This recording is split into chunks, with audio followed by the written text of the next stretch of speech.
Bienvenidos a esta tertulia de amigos aquí en Radio Solidaria y a través también de las cámaras de Solidaria Televisión. Es un placer estar con vosotros. Estamos comentando los salmos, hoy toca el Salmo 64 y como siempre nuestro amigo Willy López, que es pastor en Casa de Bendición en Madrid, me acompaña. ¿Cómo estás, Willy? Pues muy bien, aguantando la calorina, pero bien. Pero bien. Pero bien. Hace poco le escuchaba un humorista, ¿no? Estaba un poco de forma satírica, pero decía, ¿no? Decía, bueno, los ateos y los creyentes no se diferencian tanto, ¿no? Los cristianos, los creyentes creen que Dios creó todo, el universo, ¿no? Y que, bueno, pues que después cuando mueres, te encuentras con Dios, ¿no? En su presencia. Los ateos creen que la nada creó todo y que cuando todo se acabe volverás a la nada, ¿no? Entonces, para un ateo, la nada es Dios y creen en que Dios es nada, ¿no? Entonces, claro, es un poco la incongruencia de los ateos. Sí. Y, bueno, es la nada la que creó todo, claro, y cuando todo se acabe volveremos a la nada, ¿no? Claro. Es un poco absurdo, ¿no? Entonces, nosotros creemos en un Dios creativo, con una riqueza impresionante, ¿no? Y nuestra creatividad como seres humanos viene de ahí, ¿verdad?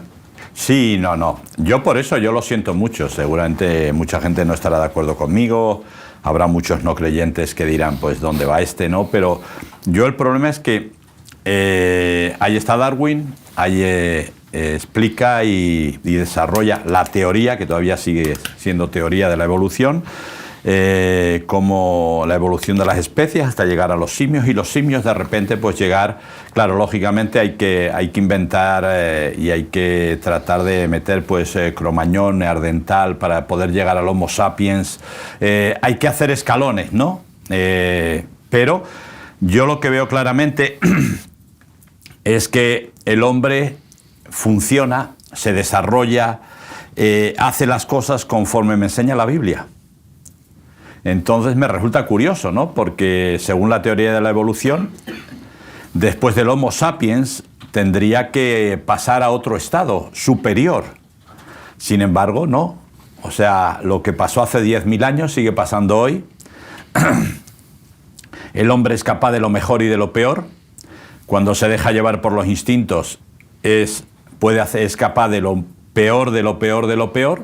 Y cuando se deja llevar por algo que tal vez llamarán de otra forma a la gente no creyente, pero por el espíritu es capaz de lo mejor, entonces, pero seguimos funcionando igual. Es decir, por ejemplo, el pan y circo de los tiempos de Roma sigue funcionando ahora igual. Es decir, mantén al pueblo entretenido para que no piense, para que así los poderosos y los influyentes pueden hacer lo que les da la gana. O sea, 2000 años y sigue funcionando igual. Tal vez es porque el derecho romano es muy influyente en el derecho todavía democrático, ¿no?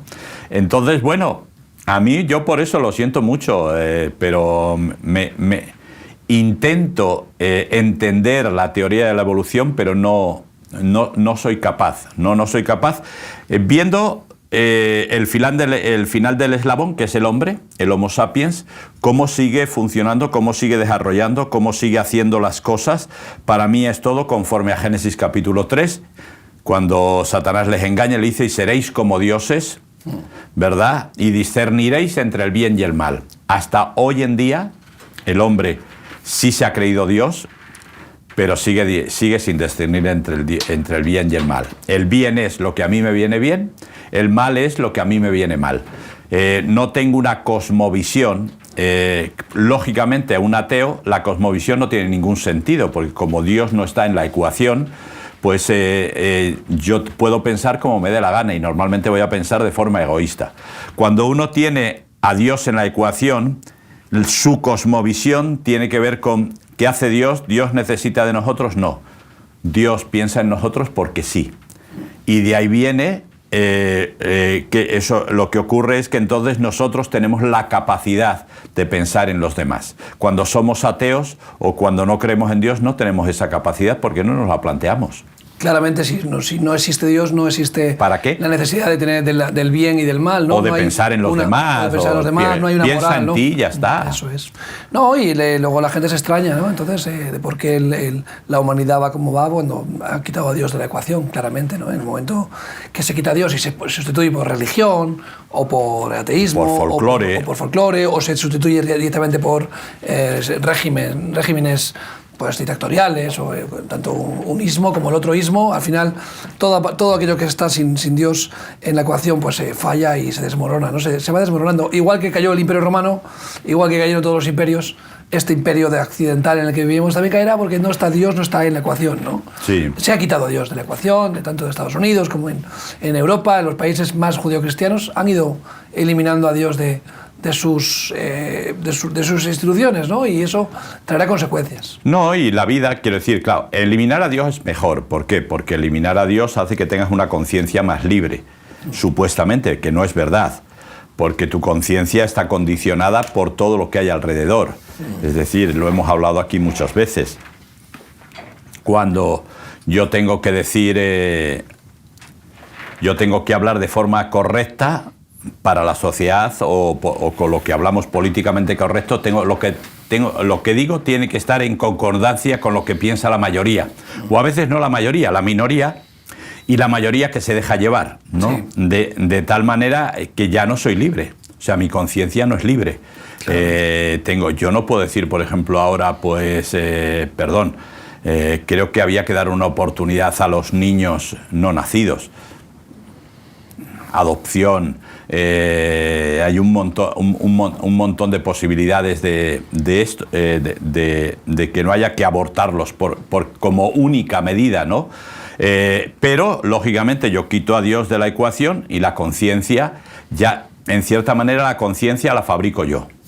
¿Y cómo la fabrico? No la fabrico yo, me la fabrican fuera. Entonces tengo que hacer una serie de cosas que la sociedad no impone de forma taxativa, pero sí de forma civilina, es decir, que no te enteres, ¿no? Pero al fin y al cabo acabamos teniendo los problemas, y es que cada uno piensa que es el mejor de su familia. Por lo tanto, al final, una sociedad así que no piensa en los demás, pues lo que acaba es desapareciendo. Esto es lo que ocurre, porque, por ejemplo, tribus como los Yanomamis, como los bosquimanos en África o en otros lugares, siguen manteniéndose a pesar de los años sin iPad, sin iPhone, sin teléfono, sin televisión, sin nada. ¿Por qué? Porque es una comunidad. Todos piensan en todos, cazan para todos, pescan para todos, recolectan para todos, cuidan unos de otros. Y entonces, así esa mentalidad es la que trae. Ahora no la tenemos. O sea, ahora, ¿cambio climático? Pues sí hay cambio climático, pero claro, yo como empresario no puedo estar a favor del cambio climático porque perjudica a mi empresa. Si perjudica a mi empresa, entonces ya mi conciencia me dice que no me ponga. Y así podemos ir funcionando con un montón de cosas que no es lo que les venga bien a los demás, como yo he dicho aquí muchas veces. ¿Qué me importa a mí, empresario en España, que suelto CO2 a través de las chimeneas de mis fábricas, si una pobre gente en Oceanía tenía una isla y ahora está 1 metro bajo el agua? ¿Qué me preocupa a mí? No me preocupa nada. Entonces mi empresa sigue funcionando, yo sigo teniendo beneficios y yo sigo haciendo las cosas como yo creo conveniente y que a mí me benefician.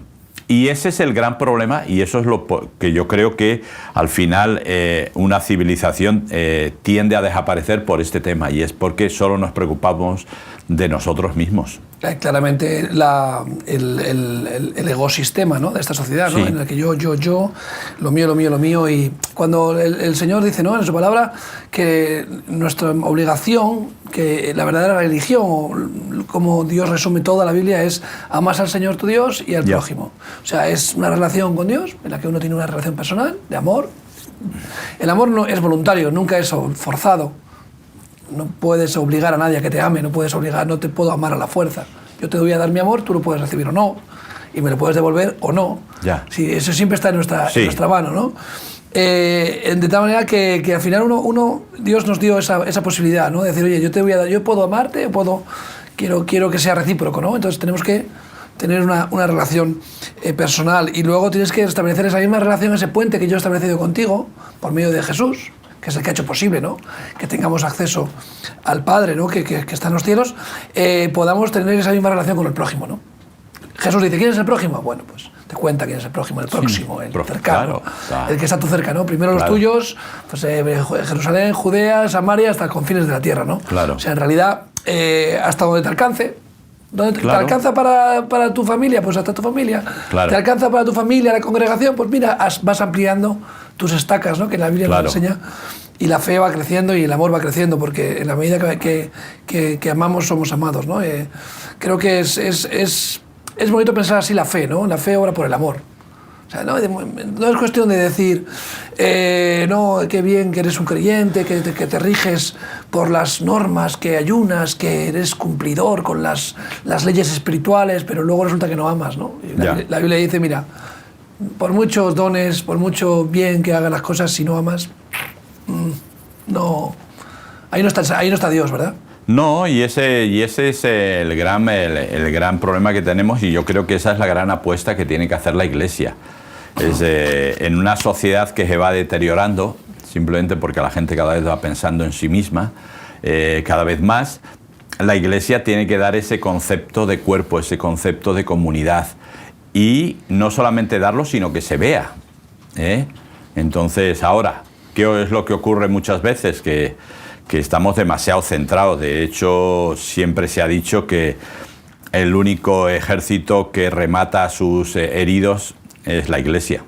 Sí. Entonces, quiero decir, en vez de restaurarlos, en vez de recuperarlos, en vez de curarlos, como hizo el buen samaritano, pues fuera de la Iglesia, anatema, que nadie hable con él, que nadie le dirija la palabra. Gracias a Dios, cada vez hay menos iglesias que tienen esta postura frente a la gente, pues que crea problemas porque sí, porque está pasando una mala situación, por lo que sea. Entonces, pero siempre ¿por qué? Porque si no, al final está esperando, es decir, hay gente que habla, no, claro, pues fíjate, el rocío, pero bueno, quiero decir, el rocío es lo que es, pero es una comunidad. Es una comunidad. El único problema es que han errado el blanco. En vez de dirigirse a Dios, se dirigen a la Virgen. Pero es una comunidad. Entonces, y ahí podemos ver mucha otra gente. ¿Cuál es para mí el gran problema? La gente del Rocío, terminado el Rocío, ¿siguen siendo comunidad en sus localidades? ¿O dejan de ser comunidad hasta el próximo Rocío? Entonces, para mí es el gran problema, y es lo que la Iglesia sí tiene la oportunidad de dar. Es decir, de enseñarle a la sociedad, de enseñarle al mundo, de decirle, mira, somos comunidad, dentro de la Iglesia, fuera de la Iglesia, nos llamamos, nos escribimos, preguntamos unos por otros, estamos pendientes los unos de los otros, sin ser pesados, sin ser empalagosos, pero estamos... Y si esto lo aprendiera la gente, estaría... hubo un tiempo donde se trabajó mucho con los equipos, en las empresas principalmente, ¿no? El trabajo en equipo. Y eso se trajo de Estados Unidos y se hacían dinámicas de grupo y todo. Pero después la gente dijo, no, vamos a volver a lo antiguo. Y nacieron los CEOs, ¿verdad? Y los CEOs son con esa especie de, los ungidos de la empresa. Son mesías. Sí, los mesías, los ungidos de la empresa. Estos son los CEOs. Y ya el trabajo en equipo no existe, se ha perdido. Sí. Hay gente que sigue, pero, o sea, se reúne el equipo, pero el CEO dice y se hace, punto. El líder. El resto no tiene nada que aportar, solo tiene que ejecutar. Y antiguamente no era así. El equipo aportaba y al final. Entonces, esto es cómo en la sociedad se ha perdido, cómo no se debe perder en la Iglesia. Es algo que tenemos que enfatizar, porque la gente se congrega un ratito a la semana, pero luego pasa el resto de su vida rodeado de gente que quizás no sea en la comunidad espiritual o la compañía que tienen que tener, ¿no? Y vale que trabajan a veces en ambientes hostiles, vale que no te puedes rodear siempre de las personas pero tienes que crear esa comunidad y fomentarla, ¿no? Ya. Oye, pues hay que fomentar la convivencia, hay que fomentar la amistad, el apoyo, ¿no? La cobertura. ¿Qué significa la cobertura? Pues es que tú, Willy, me cubres en las partes en las que yo soy más débil y yo te cubro a ti y nos echamos una mano unos a otros, ¿no? Y al final, esa es la comunidad que tú estás describiendo y creo que es el sentimiento de pueblo, ¿no? Por eso Israel, como pueblo, como nación, como pueblo de Dios, ha sobrevivido durante miles de años a todas las inclemencias porque por encima de todo son hijos de Dios, ¿no? Y mantienen su identidad bien definida, somos el pueblo de Israel, ¿no? Nosotros quizás somos más sectarios en, no, yo soy de la congregación de la esquina de la Santa Cabeza de no sé qué, no sé cuántos, ¿no? Y que tú eres de la otra denominación, no me siento identificado contigo, ¿no? Y si eres pentecostal, bautista y eso, ya entonces ya la cosa se complica mucho más. Acabo de venir de Hungría, hemos tenido un evento, me invitaron a un evento muy grande en un estadio en una ciudad del norte de Budapest, donde el promotor es un católico carismático, donde se puso a la orden todas las denominaciones y donde se participó de diferentes movimientos cristianos, ¿no? En un mismo espíritu. El evento era solamente alabar a Dios. Solamente alabanza a Dios. Ajá. Ninguna intención de color, de sabor de particular. No había denominaciones, no había marcas, no había protagonismo. Hubo muchos mensajes cortos, cada uno daba un mensaje que hablaba sobre la esperanza, sobre el amor de Dios y sobre todo centrado en elevar alabanza y adoración a Dios, ¿no? Y fue muy bonito, muy especial, Willy. Un país como Hungría, que está manteniendo unos valores cristianos firmes, aunque el presidente, todo el mundo seguro que tiene su opinión y cometerá errores, no lo dudo, pero hay una línea y hay unos matices que te dan cierta esperanza, ¿no? En un país, o sea, en un estado dentro de la Unión Europea, ¿no? Y donde está muy criticado, que es extrema derecha, fascismo, no sé qué, no sé cuántos, el país va bien, la verdad es que yo he estado allí, hay pobreza como en todos lados, pero se ve un toque, un ambiente diferente, ¿no? Y este evento que se llena en estadios, se están llenando en diferentes lugares, manifiesta un poco esa unidad, ¿no? Oye, diferentes pero con un mismo sentir, ¿no? Diferentes pero vamos a alabar al Señor juntos, ¿no? Y se quiere hacer en España y vamos a ver si somos capaces. Sí, no, hombre, sería muy interesante. Yo tengo mucha experiencia con el trabajo carismático. No sé. Pero quiero decir, el gran problema casi siempre de todo eso es las autoridades, que son los que a veces quieren llevarse el gato al agua. Normalmente las bases son fantásticas. Sí, de verdad. Pero cuando interviene la autoridad eclesiástica, entonces ya todo se va patas arriba porque no pensamos en los demás, tan siquiera pensamos en Dios, pensamos en cómo desarrollar nuestro chiringuito para que vaya mejor, ¿no? Y bueno, hay la gente que nos está viendo y que nos está escuchando estará diciendo, bueno, pero estos van a hablar del Salmo 64 o no, ¿verdad? Pero estamos hablando del Salmo 64. El Salmo 64 es un salmo que yo lo he titulado Escóndeme, pero lo podía haber titulado Escucha. Podía haberle titulado de varias maneras. Es un poco el clamor del salmista hacia Dios por cómo funciona la sociedad, lo que llamamos los poderes fácticos, ¿no? Esos que no se ven, ¿no? Que están más allá de los gobiernos, que están más allá de los jueces, de un montón de cosas que a veces simplemente se quedan en elementos ejecutivos, pero los elementos pensantes están muy por detrás. Y dice, ¿cómo funcionan, no? ¿Cómo planean? Las conspiraciones. Sí, entonces es muy interesante para luego terminar el Salmo 64 como, de nuevo, el salmista de una forma genial, ¿no? Pero eso lo veremos un poco más al final. Pero aquí se queja, ¿no? Porque dicen, o sea, no son torpes. O sea, no, Señor, no te estoy diciendo, tienes que hacer algo porque yo no puedo con ellos. Porque son gente inteligente, porque lo prepara, porque lo planifica de forma minuciosa, de tal forma que cuando hay que darle una puñalada por la espalda al justo, al honesto, al que quiere hacer las cosas bien, se la dan. Sí, claramente. Entonces, sin ningún aquí tipo hablan de una reparo. saeta, ¿no? Sí, Pero sí. tal vez en España entendemos más lo de la puñalada trapera Eso es. o la puñalada por la espalda, ¿no? Pero dice, cuando lo tienen a tiro de su flecha, de su saeta, lo asaetan y punto, o sea, lo matan y punto. Bueno, o lo hieren, ¿no? Pero, ¿cómo funciona? ¿Cómo Y además, funciona? vemos también que, aunque a veces no nos creemos, pero hay malas intenciones, ¿no? O sea, hay personas que tienen malas intenciones. Porque Sí, uno dice, sí, oye, directamente. Puede ser interesado y hace el mal para salirse beneficiado también. Pero no, hay gente que hace el mal por el mero hecho de hacerlo. Sí, porque le encanta. Porque te odio, porque quiero que te vaya mal. Yo siempre digo que la envidia no es querer lo que tiene el otro, sino querer que el otro no lo tenga. O sea, el envidioso no quiere lo que tú tienes, Willy. Oye, qué bien, yo quiero lo mismo que tú tienes, o ¿qué tengo que hacer para conseguirlo? No, no, el envidioso es aquel que dice, no, yo no quiero que Willy le vaya bien, quiero que le vaya mal, no quiero que disfrute, y me alegro cuando te pasa algo. Lo veo mucho en Twitter, ¿no?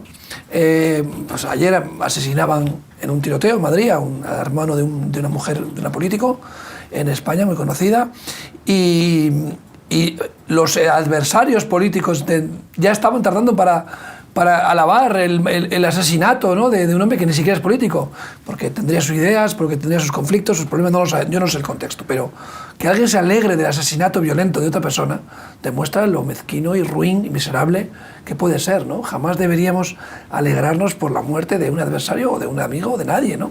No, sí, pero y hemos visto muchos casos. Mira, el niño torero, aquel famoso, el pobre. Eso es. Es decir, señores míos, yo no me alegraré nunca. Jamás. Nunca de la muerte de nadie. Es decir, eso me parece ruin, y más publicarlo, hacerlo público. Es decir, pero la gente es así. Entonces la gente... ¿Cuál es el gran problema, sobre todo, de esta gente que escribe en X, ahora Twitter antiguamente, ¿verdad? Pues que es que no tienen mucho que hacer.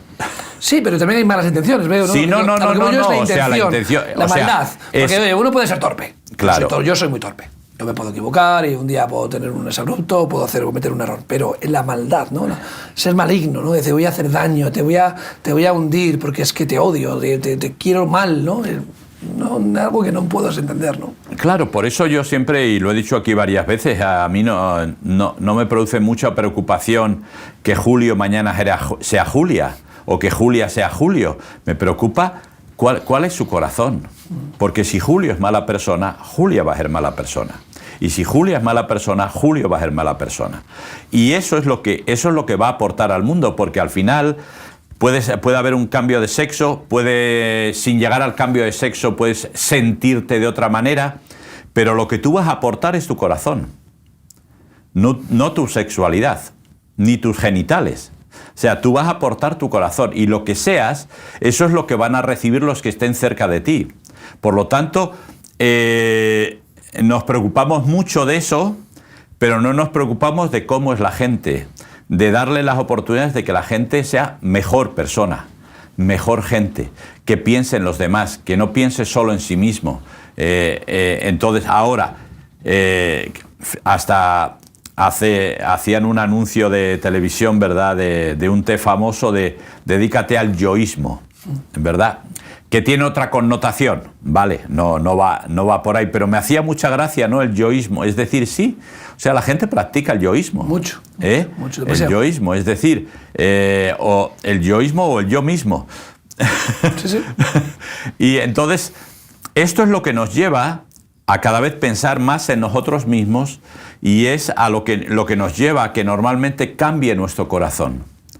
Es decir, ¿por qué?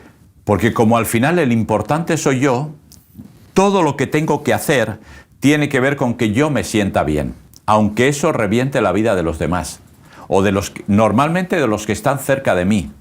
Y es un poco lo que el salmista está escribiendo, y por lo que le dice a Dios: primero escucha, después mira, escóndeme. La verdad que algunos de nosotros que estamos cada día viendo, a mí hay gente que me dice: Willy, digo, mira, voy poco al cine, y cuando voy me gusta ver películas de no pensar. Distraerme. Digo, ¿sabes por qué? Porque como pastor cada día veo los dramas, pero los veo en vivo y en directo. No es una película, no es un planteamiento de un guionista llevado a cabo por un director y unos actores. No, lo vivo en vivo y en directo. Gente que de repente le dice a su esposa, no, es que ya no te quiero. Y luego la esposa descubre unos meses después que es que tenía otra persona, o viceversa. O niños que te dicen, no, es que mis padres no me quieren, nunca me dicen nada bonito, nunca me animan, todo está mal, todo lo hago mal. Es decir, esos dramas los veo. Entonces, cuando yo veo las películas, digo, me estás planteando un drama donde no me lo pones tan crudo como es la realidad para que el espectador no se asuste, pero yo los que veo a diario son más crudos que lo que tú me planteas. Gente metida en droga que se tira 2 o 3 días sin ir a su casa porque se quedan tirados por coca, ahora otra vez por desgracia por heroína, con la aguja colgando en los narcopisos. Digo, sí, hemos limpiado la sociedad, ya no se ve a la gente por la calle con la aguja tirada en mitad de la calle, no, ahora ya hay narcopisos, ¿verdad? Pero para mí es el problema y por eso yo a veces me gustaría esconderme, Dani. Sí. Me gustaría, Dios, escóndeme. Como el avestruz. Sí, no, entero, no solo la cabeza, entero. Entero decir, mira, Señor, quiero descansar, no quiero pensar en nada. Pero al rato recibes una llamada y ahí está otra vez. Ahí está otra vez. Hombre, también recibo alegrías, ¿eh? De vez en cuando sí, ¿verdad? Pero normalmente, 80% dramas, 20% alegrías. En mi caso, no es en el tuyo. No sabría decirte, pero más o menos, ¿eh? Quizás un poquito más. Claro. La verdad es que hay que buscar y nosotros tenemos que impulsarnos, ¿no? Y por eso dice la palabra que con un poco de fe como un grano de mostaza, ¿no? Podemos mover montañas. Quizás para un hijo de Dios el recibir un chispazo del amor de Dios nos da una energía increíble, ¿no? Y yo veo la Biblia y veo los grandes hombres de Dios, que a los cuales yo no les llego ni a la suela de zapatos, tenían encuentros con Dios muy puntuales, ¿no? Y claro, muy especiales, pero pasaban décadas sin saber de Dios y ellos seguían con su vida, alababan a Dios, ofrendaban, pero al final hay momentos clave, ¿no? Y que son los que te dan llenan el depósito y venga, y seguimos, te dan un impulso. Y tenemos que buscar eso, ¿no? En esos pequeños momentos de inspiración, ¿no? Uh-huh. Y eso a veces hay que esconderse. Señor, escóndeme, necesito refugio para coger fuerzas, para fortalecerme, para fortalecer mi fe, para llenar el depósito del amor y que no venga, y seguimos adelante, ¿no? Y revestidos, nos cubrimos con las herramientas del Evangelio para poder seguir adelante, ¿no? Sí, por eso es muy interesante, ¿no? Porque en muchas iglesias se lleva mucho el decir, ¿qué tal estás? Bien. Tienes que decir bien. Si la iglesia es más latina, en Victoria. Si es más más española, pues bien. Tirando, ¿verdad? Tirando. No, esto ya tiene que ser esto tiene que ser gallego tirando. O depende, ¿verdad? Pero si no... ¿Y tú? Entonces, pero el salmista nos demuestra que Dios nos escucha. Sí. Y nos quiere escuchar con lo que le tengamos que decir. Y normalmente, ¿por qué? Entonces, yo claro, me pongo ahí las alabanzas, 1 hora de alabanzas de YouTube, para arriba y para abajo estoy una hora con el Señor, con las alabanzas y tal. Y yo siempre les pregunto lo mismo, digo, ¿pero cuánto tiempo has hablado con Dios? Y más importante todavía, ¿cuánto tiempo ha hablado Dios contigo en esa hora? Seguramente me vas a decir que nada, porque lo que has hecho es cantar, alabar y todo, y eso está bien, pero Dios quiere que tú le cuentes cómo estás. ¿Por qué? Porque Dios quiere poner la mano, Dios quiere ver como el buen médico, ¿qué te está pasando? ¿Te sientes triste? ¿Te sientes decaído? ¿Te sientes alegre? ¿Te sientes bien? ¿Te sientes animado? ¿Te sientes desanimado? ¿Cómo estás? ¿No? Y aquí el salmista le dice, mira, escucha, Señor, porque me siento mal. Me siento mal. Me siento mal ver cómo la gente influyente, la gente poderosa, la gente que parece que tiene, a lo único que se dedica es a tirar al muñeco como en las ferias, a los honestos, a la gente legal, a la gente que quiere el bien, a la gente que practica el bien. De hecho, aquí, ¿verdad? Mucho, ¿verdad? Cuando alguien dice una cosa bonita, empiezas a ser un moña. Ahora no sé cómo lo llamarán, pero en nuestro tiempo eres un poco moña, ¿verdad? O sea, si tú le decías a tu esposa, pues te quiero, hombre, cursi, ¿no? Hombre, qué cursi. Cursi era más antiguo todavía, luego moña, y no sé ahora, porque claro, antes decíamos tronco y ahora dice bro.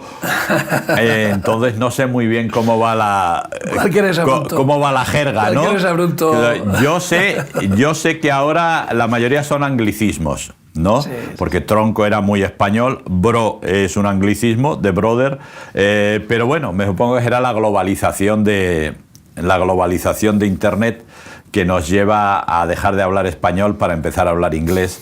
Me imagino que es eso, ¿no? Pero el salmista le dice a Dios, me siento mal, sí.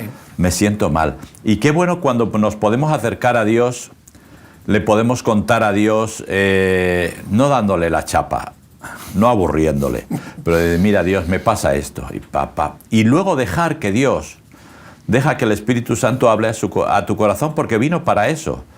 Vino para enseñarte, para guiarte a toda verdad, para enseñarte todas las cosas, para redarguir, para hacer un montón de cosas. Y vino para eso, vino para hacer lo que Jesús hacía en la tierra cuando estuvo aquí, caminando por ella. Entonces, déjale que te hable, ¿no? Entonces, por eso a veces decimos, ¿verdad?, que una de las cosas que más molesta en la iglesia es el silencio. Claro. No nos gustan los silencios, es decir, pero qué bueno cuando nosotros callamos, porque entonces Dios dice, ay, ya creo que puedo hablar. Ya me escucho. Me han dejado meter baza en el asunto, ¿no? Pero esto es lo importante, sí. Y es un poco, por eso el salmista, después de explicarle a Dios cómo se siente, cómo está viendo la sociedad, cómo está viendo el mundo que le rodea, termina con una victoria, ¿no? Antes de llegar a eso. Pero no vamos a llegar a eso todavía. Antes de llegar a eso. La primera parte es lo que tú dices, ¿no? El clamor, el decir, ahí tengo enemigos, me aflige, me están dando mucha caña. La segunda parte está reconociendo que es de Dios, en la justicia. Claro. Dios se va a encargar, dice. Dios se va a llevar. Ellos van a caer en sus propias trampas. Aquí habla de sus palabras, sí, ¿no? Sus lenguas son los que les harán caer. O sea, esté dejándole a Dios el trabajo de justicia, de que le defienda. Dice, mira, al final nosotros tenemos que aprender, y eso es duro, cuando te persiguen, cuando te calumnian. Hombre. Es muy difícil decir, el Señor se va a ocupar. Y realmente tenerlo convencimiento e incluso devolver bien por mal, que eso es todavía lo más difícil. Claro. El devolver bien por mal es muy difícil cuando te están calumniando, te están haciendo daño, ¿no? Y decir, oye, yo te voy a devolver bien por mal. Claro, la palabra es clara. Y más siendo mentira. Y más, por supuesto. Pedro lo dice claramente, ¿no? Dice, sois calumnias, os hacen sufrir. Siendo mentira, oye, bienaventurados sois, ¿no? Y al final es una lección de vida, ¿no? Decir, oye, y el Señor te dice, no, tú tranquilo, déjame que yo me ocupe. Porque por un lado puede venir arrepentimiento a esa persona, porque Dios quizás tenga una oportunidad para esa persona, y tu manera de pensar es decir, no, que se vaya al infierno, que me lo quiten de en medio, que le caiga toda la justicia de Dios, y Dios dice, oye, cuidado, si a ti te he perdonado, ¿por qué no le voy a perdonar a él? Claro. Si yo te he perdonado a ti tus pecados, ¿qué te hace pensar que él no puede acceder a esos pecados? Esa es la opción A. La opción B es decir, bueno, no aceptas el perdón de Dios, no quieres reconducir tu vida, bueno, pues entonces claramente hay una contrapartida, ¿no?, de tus actos, ¿no? Y bueno, pues cada uno apechugará con lo suyo, ¿no? Pero yo prefiero la misericordia de Dios y no tanto la justicia. No sé qué piensas. No, eso, o sea, es clarísimo, la misericordia y la gracia por encima. Cuando viene la justicia de Dios ya no hay vuelta de hoja, solo ha ocurrido realmente una vez a nivel global, que es el diluvio, ¿verdad? Posteriormente, sí, el pueblo de Israel vivió muchas situaciones en que Dios tuvo que ejercer la justicia, pero hay como 3 veces más ocasiones en que ejerce la misericordia y la gracia que la justicia. A pesar de que haya gente por ahí que va diciendo que el Dios del Antiguo Testamento es un Dios cruel y sádico, ¿no? Pero es mentira, solo hay que leer todo el contexto para darnos cuenta de que es un Dios principalmente misericordioso, que extiende su gracia, aunque a veces, lógicamente, tiene que ejercer la justicia, sobre todo con gente que no quiere. Que no quiere, eso es. Es decir, que no quiere cambiar, que no quiere, y que puede ser global. La mayoría de los imperios de aquella época al final desaparecieron. ¿Por qué? Porque no quisieron reconocer a Dios, no quisieron, y la única intención era extender sus dominios y acaparar recursos a cambio de vidas humanas. Y primero fueron los asirios y después los medos, los persas, los caldeos, etcétera, etcétera, etcétera. Y ya pues después podemos hablar de los españoles, de los portugueses, de los ingleses. Curiosamente solo ha habido un país que nunca ha sido imperialista, y curiosamente es Israel. Está extendiendo asentamientos donde no debe, pero no de forma imperialista, sino por otros motivos que se podrían juzgar o no, ¿verdad? Pero todos los demás países es lo que hacían, extenderse hasta acabar con los recursos de los demás. Y eso es un poco lo que hacen, esa es la maquinación de estos influyentes que dice el salmista, ¿verdad? Por eso, hombre, me parece súper interesante. Para mí creo que es lo más difícil, dejar a Dios actuar, porque nosotros lo haríamos, pero yo siempre he dicho que cuando tú contrapones a una situación humana una solución humana, normalmente se lía todo. Se lía todo. Es decir, cuando alguien te insulta y tú le devuelves el insulto, a partir de ahí no se sabe lo que puede pasar. Puede acabar escalada, como el Rosario o la Aurora. Sí. Entonces, ahora cuando tú dejas que Dios haga las cosas, las prepara. Yo lo he visto en mi vida montones de veces. Montones de veces cuando tú dejas que Dios sea el que prepare la situación, al final de repente dices, oye, no era tan grave, no era tan... Eso siempre, yo a veces lo he contado en la iglesia, me recuerda al esposo que ha salido de la oficina, le dicen los amigos, venga, quédate, tomas una cañita y ya está. Una cañita y ya, ¿verdad? Una cañita, otra cañita, otra cañita. Habías prometido a tu esposa que ibas a estar a las 8 en casa, las 9 no has llegado. Vuelves un poco perjudicado con tanta cañita, ¿verdad? ¿Y qué se te ocurre? No, es que había mucho trabajo en la oficina, una reunión de última hora. O sea, se nos ocurre siempre mentiras. Sí, lo primero que viene. En vez de decir, pues mira, esto es lo que me ha pasado. Me he liado. No me han liado, me he liado. Entonces incluso vengo un poco perjudicado. Decir la verdad, ¿verdad? Y a veces eso, pues la esposa dice, bueno, mal, lo ha hecho mal porque lo ha hecho mal, pero por lo menos es sincero, porque lo de la oficina no colaba ni para atrás. Ni para atrás. Entonces, pero tenemos esa costumbre, yo no sé si... Igual que cuando te para la policía, visto, claro. Te para la policía sin cinturón, claro. o con el móvil, no sé qué, intentas escabullirte, no, mira, me estaba rascando la oreja, claro, no, qué tal, que no sé qué, y el policía no es tonto, ¿no? Dice, mira, te estoy viendo, tengo la vista entrenada de águila para ver si llevas el móvil en la mano. No, y el cinturón, yo no sé cómo lo hacen desde las motos. Se ve, vamos. Lo de ver los cinturones, no, hombre, di la verdad, mira, es que no tengo carnet, el coche es robado. tengo una pistola en la guantera, ¿no? Y un cadáver en el maletero. Cuando le paran y todo está en orden, dice, no, y encima dirá usted que lleva sin cinturón, ¿sabes? Bueno, mía es la venganza, mía es la justicia, dice el Señor, ¿no? Y lo enfatiza por diciendo, oye, déjame a mí los asuntos... sí, que tú no puedes resolver. Eso, lo que tú no puedes resolver, déjalos a mí, porque si yo tengo que aplicar la justicia o la venganza, soy tardo.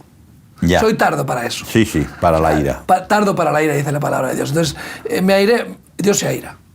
Sí. Se aira. Sí. Ira santa, él no peca, pero sí se aira. Se mosquea. Que licua. Entonces, déjale a Dios que se aire porque él es tardo para irarse. Porque igual lo que tú estás pidiendo para otros es lo que tú merecerías. Claro. O sea, si tú estás pidiéndome que yo me aire contra tu enemigo, pero es que tú estás haciendo lo mismo que él. Entonces tendría que aplicar la misma vara de medir para los dos. O sea, sin saberlo estás pidiendo la ira de Dios a tu vida, ¿no? Claro. Entonces, mejor decir, oye, Señor, ocúpate tú, quita de mi corazón rencor, quita de mi corazón, enséñame a perdonar, enséñame a pasar por encima de esto y ya, y no tenemos que dejar que carcoma nuestra vida el rencor, el rechazo, el odio, porque es peor para nosotros. Sí, porque al final, especialmente la amargura, el rencor o el odio, es como un cáncer. Sí. Es decir, a quien más daño le hace es al que lo tiene. Los de fuera lo sufren, ¿verdad? Pero el que lo lleva adentro es al que le va carcomiendo, el que le va comiendo, el que ya no tiene la misma forma de pensar, le cambias su forma de ser, su forma de pensar, su forma de vivir, simplemente porque todo es... Y luego te vuelves muy receloso, es decir, no me lo van a volver a hacer. Con lo cual termina siendo una persona cebolla, es decir, llena de capas. Una capa, otra capa, hay que protegerse, hay que protegerse, hay que protegerse. Y al final no disfrutas de la vida porque estás tan protegido. Nadie te hace daño.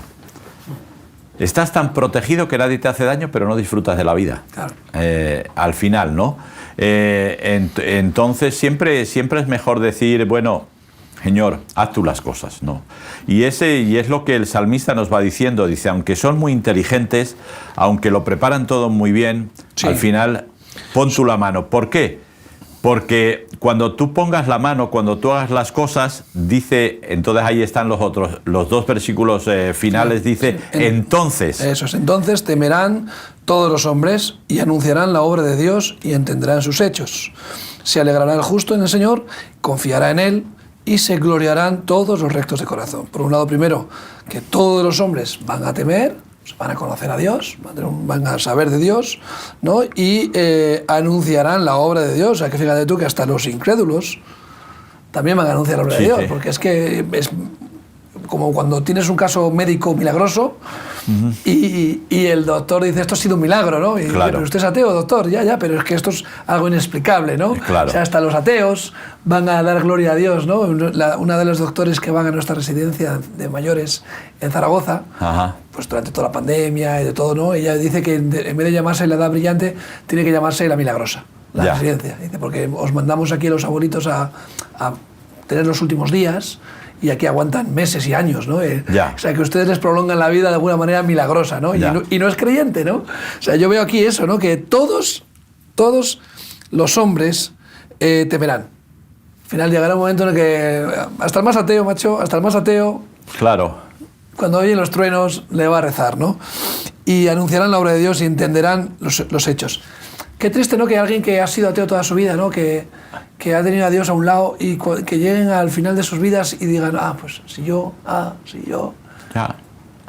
y vengan los remordimientos, ¿no? De decir, pues oye, ahí está Dios, le he ignorado toda mi vida, he vivido egoístamente, no he pensado en nadie más que en mí, y yo tenía la oportunidad de haber hecho algo por los demás, de haber amado a mi esposa mejor, haber amado a mis hijos, de ser un hijo, de comportarme como un hijo de Dios, ¿no?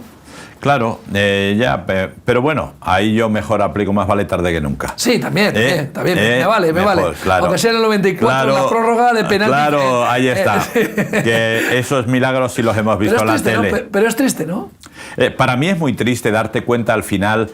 Yo creo que ha habido muchos hombres que han llevado una vida y han hecho muchos escritos que yo creo que en los últimos días de su vida se han dado cuenta de que no estaban en lo cierto. Pero claro, ya la sociedad y la gente que estaba cerca de ellos no iba a decir, oye, mira, fulanito estaba equivocado, Dios sí existía y las cosas que ha dicho no eran así, porque claro, se me cae el chiringuito. Se me cae el chiringuito, por lo tanto. Pero me quería, lo que quería ver, Dani, es ahí ese entonces. Sí. ¿Por qué?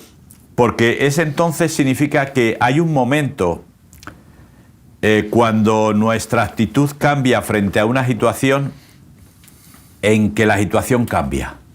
¿Qué es lo que quiere decir entonces? O sea, antes era de una manera y ahora va a ser de otra. Es decir, cuando le dejamos a Dios, entonces, cuando hacemos las cosas nosotros, ese entonces no existe. Es decir, pueden continuar igual o pueden ponerse peor. La situación. Entonces, si queremos encontrar el entonces, deja que Dios actúe.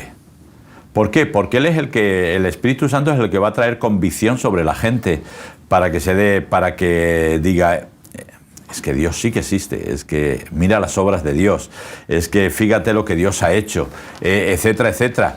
Porque a veces tratamos de que nosotros, nuestro testimonio, es que no, o sea, es que haz lo que quieras, que tú vas a ayudar, pero no vas a hacer. Eso lo va a hacer el Espíritu Santo, solamente el Espíritu Santo.